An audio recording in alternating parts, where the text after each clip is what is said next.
of Fame quarterback Troy Aikman sharing his thoughts about beer companies looking to profit off the 4th of July. I've got to call it like it is.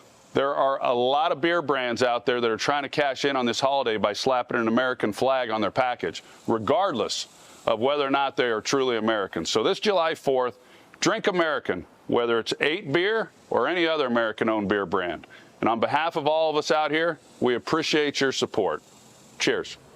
Quite the message. Charlie Arnold is the host of Outkick, and she joins us now. Charlie, good morning to you. What do you think about that? I mean, I think it's just another kick to Bud Light while they're down, which I love. I think most people love because Bud Light totally deserves it. We're just waiting for an apology still. Did you see the commercial that Bud Light put out? I did. Just recently. It's like, maybe not the correct direction to go out, try to make everyone just look like complete morons instead of, you know, just giving a simple apology. So what Troy Aikman is saying is absolutely true. I think there's a lot of beer companies out there fronting to be ultra patriotic and, you know, catering to the audience that they are hoping to attain, like Bud Light would be. But it's probably not happening. I don't think many people are going to be reaching for that beer this holiday. Well, it's also important to note that literally 2/3 of the most popular beers that are drunk in the United States of America are foreign owned. Yeah. So think about that as you're making your beer purchasing. I bought Yingling on Saturday. Interesting choice. I went with my 2.5-year-old. We bought beer together. It was a beautiful moment. Teaching them early. Gotta teach them, yeah. Meantime, trans cyclist Austin Killips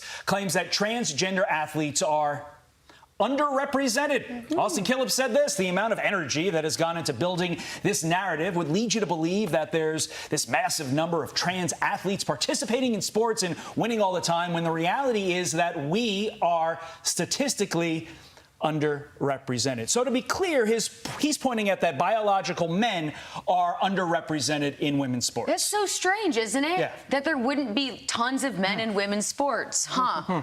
What an interesting thought. I mean, this is just the left's rhetoric all the time. They just constantly are spewing hate when, meanwhile, if you say one thing back to them, you're the one who's labeled as hateful or a bigot. And this whole idea that men should be competing in women's sports is absolutely ludicrous. I mean, we just saw Austin Killips. He won a cycling race by more than 5 minutes. Yeah. So if that doesn't tell you something, I'm not sure what does. Yeah, I think I do understand what Austin Killips is saying, in the sense that from a statistical standpoint, the number of trans people in this country is very small, although it is growing, and it's growing all at once, which is there's got to be a reason as to why that's happening. And the other thing also is, if you are a young girl, a swimmer, or a track athlete, and you are put in that position, it's a big deal to you, no matter how many people across the country are trans. Well, the thing is, like you said, there's not so many trans athletes that have tried to make the move into women's sports, but they are the ones screaming the loudest. So it's still something we're hearing about constantly. Right. And you talk about the trauma this inflicts on these girls and women. And not only are they having to let go of their opportunities you know, to make way for these men who are entering into their space, but also forced to share a locker room, and many times, you know, with these men. And it's just not, it's not right. It's also the point, if there are no rules, then any dude who doesn't even identify as transgender could say, I'm a woman, so you could win the prize money, and that's not right. And that's what's happening. Speaking of money, the world's sometimes most wealthy man in the world, Elon Musk, his mother May says the fight between her son Elon and Meta owner Mark Zuckerberg ain't happening. She tweeted, quote, actually, I canceled the fight. Haven't told him yet, but I will continue to say the fight is canceled just in case. She's beautiful. How funny. She's gorgeous, but how funny is it that literally the sometime richest man in the world is being shut down by his mom?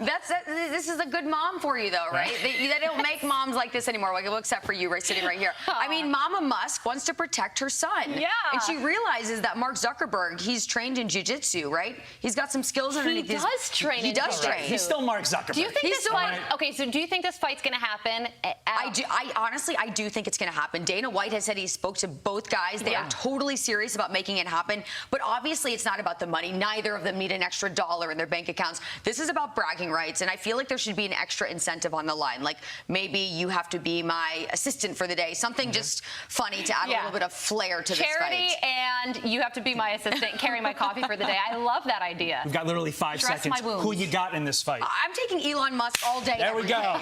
You knew that. No matter what happens, it will be one to watch if it does, in fact, actually happen. Charlie, thank you for joining us. Thank you. I'm Steve Doocy. I'm Brian Kilmeade. And I'm Ainsley Earhart. And click here to subscribe to the Fox News YouTube page to catch our hottest interviews and most compelling analysis.